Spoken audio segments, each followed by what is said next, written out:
lejoni edhe njëherë të kthejnë kujtesë për gjithë ne, për qytetarët e Republikës Kosovës, se si filloi e gjithë kjo sagë ose blokadë e konstituimit të Kuvendit të Kosovës. Fillimisht ishin këto parti politike opozitare të cilat e mohuan verifikimin e mandateve në diçka që ishte krejt formale dhe ceremoniale në aspektin e konfirmimit të mandateve të numrit dhe emrave të përveshëm të gjithë secilit prej nesh. E dyta, kryeministin e detyrë, Albin Kurti, ka ftuar në takime konsultative partitë politike shqiptare që e kanë të drejtën e nominimit të nënkryetarëve dhe të kryetarës, në këtë rast të lëvizjes vetëvendosje, me qëllimin e mirë dhe pozitiv që të kemi kuvend të konstituar dhe të futemi në afate kushtetuese për mandatarin në themelimet e qeverisë. Në këtë iniciativë pozitive kishte një subjekt politik i cili refuzoi pjesëmarrjen me arsyetimin se duhet marrëveshje politike. Lëvizja vetëvendosje, këtë rast kryeministri, ka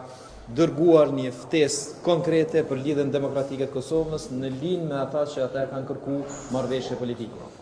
Kjo marrëveshje politike nuk u shqyrtu hiç a priori, u refuzua dhe sikurse ftesa për partitë që kanë të drejtë të nominimit të nënkryetarëve nga partitë opozitare, edhe ftesa për marrëveshje politike është refuzuar.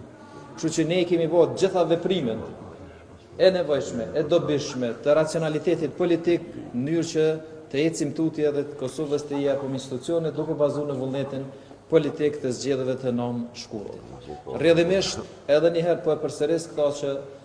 ju referu zonja Mimoza Kusari Lila,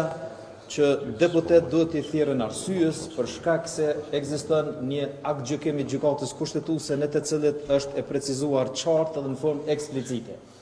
Deputetët e mandatuar që kanë fituar mandatin kanë detyrim ligjor dhe kushtetues që të marrin pjesë në proces të konstituimit të kuvendit. Edhe pyetja që duhet më ushtruar gjithë secilit prej deputetëve është cili është roli edhe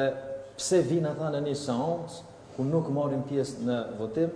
edhe konsumojnë shkelje ligjore dhe kushtetuese. Ne jemi aktiv dhe proaktiv, korrekt edhe kreativ, edhe në funksion të kësaj kemi ofruar disa zgjidhje alternativa të ryeza me partitë e shumicës shqiptare që e kanë të drejtën e mandatimit të nënkryetarëve,